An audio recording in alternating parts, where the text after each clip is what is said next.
ए सखी, का हो का कहतरो? अरे सखी, तू तो ससुरा गईलू, ससुरा से आइयो गईलू, ससुरा के कोनो हाल बतावा। का करिए सखी, बड़ा दुख में बीतेला। कौन दुख ए सखी? बतावत नहीं, सुना। बतावा। अरे देवराया आलू भाटा भिंडी, अरे भसुरा बेचे पान,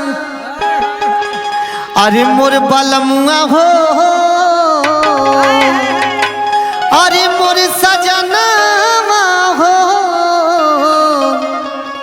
अरे मोर बलमुआ हो, भरई कैल अंडा कई दुकान।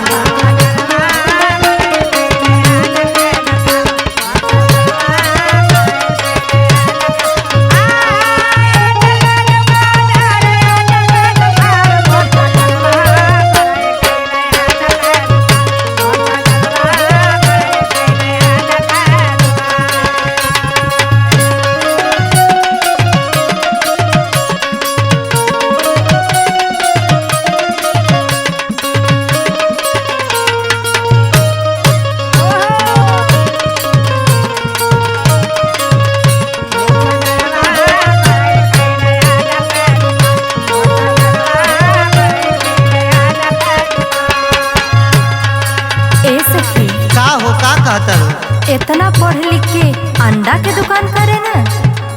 हाँ हो, का कहे। सुना सास ससुर के बात। कहा? सास ससुर रोज बनावेले बीड़ी,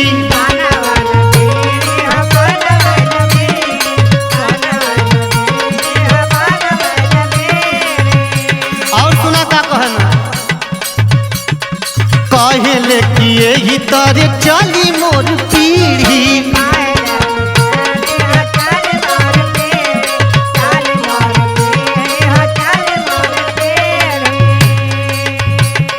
सास ससुर रोज बनावेले बीड़ी, कहले कि यही तरह चली आगे पीढ़ी।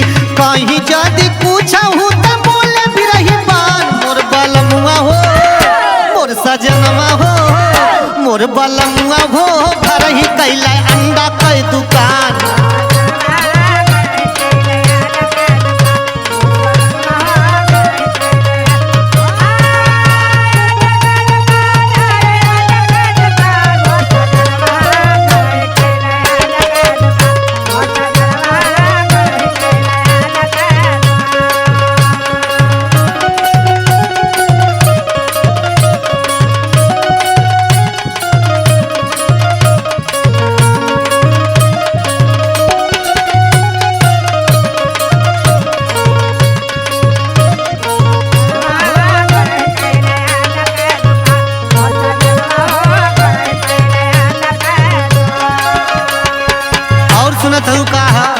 बतावा।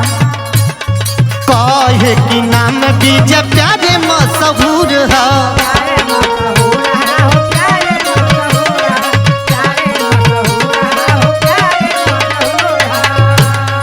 बाटे बीजना से घरे बहुत गरूर है।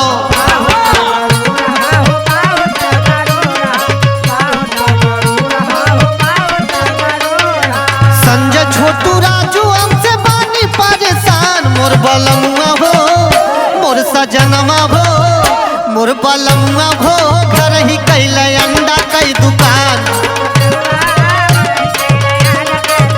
मोर बलमुआ हो, घर ही कैल अंडा कई दुकान। मोर बलमुआ हो, घर ही कैल अंडा कई दुकान। मोर बलमुआ हो, घर ही कैल अंडा कई दुकान। मोर बलमुआ हो, घर ही कैल अंडा कई दुकान। सुना सखी, ये हाल बा।